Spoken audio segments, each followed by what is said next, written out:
The Other Side of Macroeconomics by Richard Koo. Borrowers are looking for loans, and the available interest rate determines how much lenders will oblige them. This book emphasizes that governments should have done more borrowing and spending in 2008 global crisis. The author argues that socially productive investments are needed for advanced economies to keep up with emerging ones. The Great Depression produces Keynes and the Great Recession produces Koo, one of the CEO mentioned.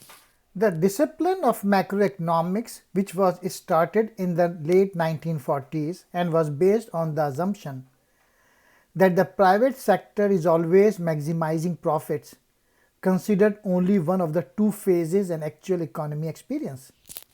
They overlooked other phase, in which the private sector may instead seek to minimize debt, can help explain why economics stagnate and why the much policies of the quantitative easing and zero or even negative interest rates have failed to produce the expected results. 2008 Great Recession has raised serious credibility issues for the economic profession. The widely varying option of these experts in how the recession should be addressed, together with the repeated failures of central bank and other policy makers to meet their inflation or growth targets, have left the public and political leaders suspicious of economists. In Japan, the central bank has offered near zero rates for close to 2 decades. This is one reason why bubbles are so dangerous. Their legacy can be very long lasting. The core of his argument is contained in a 2 by 2 table, explaining the behavior of borrowers and lenders in the economy, giving rise to 4 possible outcomes. Number 1. Sufficient borrowers and lenders. This represents the standard textbook world with ordinary level of interest rates. Number 2. Sufficient borrowers but not enough lenders due to bad loans, a financial crisis or credit crunch with loan interest rate higher than the policy rate. Number 3. Sufficient lenders but not enough borrowers, a BSR or secular stagnation with insufficient borrowers due either to balance sheet problems or a lack of investment opportunities and very low interest rates. Number 4. Borrowers and lenders both absent.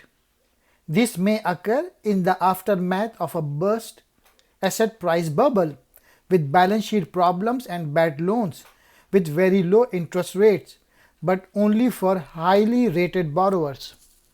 Koo divides the long-run development of capitalism into 3 stages of industrialization. In stage 1, as a country industrializes and the rural population begins to migrate to urban areas in search of new employment, wages will tend to stagnate and profits rise due to rural surplus labor. As a consequence, inequality rises and remains high.